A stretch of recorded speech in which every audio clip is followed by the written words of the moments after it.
akhir pekan bagusnya kemana ya? Assalamualaikum teman Agri.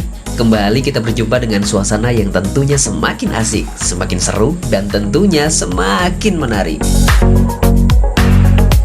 Masih dengan cerita akhir pekan nih.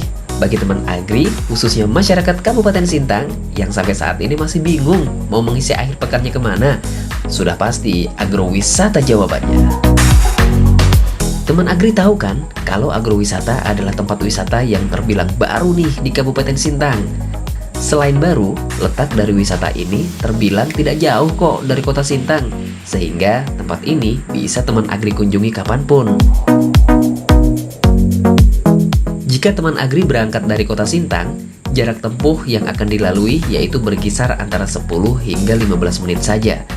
Karena tempat wisata ini baru, maka keadaan jalan untuk menuju ke tempat ini juga terbilang baru.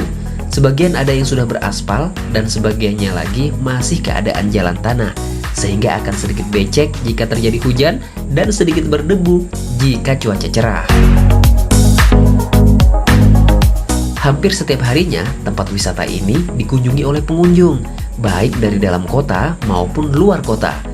Dan puncaknya, tempat ini akan ramai dikunjungi oleh pengunjung ketika akhir pekan tiba. Tibanya teman Agri di tempat wisata ini, teman Agri akan disambut dengan pemandangan yang super cantik banget. Terlihat tanaman yang berjajar rapi di dataran yang sedikit menjulang, serta pemandangan indah lainnya. Untuk masuk ke tempat ini, teman Agri hanya cukup mengeluarkan uang Rp10.000 saja per orangnya. Di dalam agrowisata ini terdapat taman yang cantik banget yang menjadi tempat idola bagi pengunjung untuk bersuah foto mengabadikan diri di tempat ini. Pemandangan khas yang melengkapi keindahan dari tempat wisata yang satu ini adalah background Bukit Kelam yang terpampang jelas jika dilihat dari tempat wisata ini.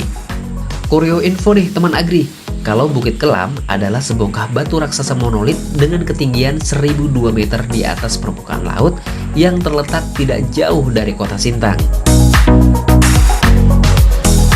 Di tempat wisata ini terdapat juga kolam renang yang dapat memanjakan teman Agri untuk menyegarkan diri saat berkunjung ke sini. Selain itu, sama seperti tempat wisata lainnya, di sini juga dilengkapi resto and cafe serta kantin untuk melengkapi kebutuhan cemilan teman Agri saat berlibur ke sini. Selain taman serta pepohonan, yang lebih memperindah tempat ini adalah dilengkapinya tempat wisata ini dengan beberapa saung, yang selain untuk beristirahat dan bersantai, juga sering digunakan untuk mengabadikan gambar sebagai kenang-kenangan. Untuk menghibur pengunjung yang datang ke sini, tempat wisata ini dilengkapi juga dengan live akustik yang akan dapat lebih memanjakan teman Agri semua, yang sambil berlibur sekaligus juga bisa dengerin lagu-lagu pilihan tentunya. Namun satu hal yang harus jadi perhatian kita semua nih teman Agri saat kita mengunjungi tempat ini, tetap jaga kebersihan ya. Sederhana kok, cukup membuang sampah pada tempat yang telah disediakan dan juga sama-sama kita jaga keutuhan taman agrowisata ini dengan tidak merusak apapun fasilitas yang ada di sini. Jadi, bagi yang belum kesini, yuk jadwalkan diri teman Agri semua untuk berlibur ke sini. Yang lain aja udah, masa kita belum sih?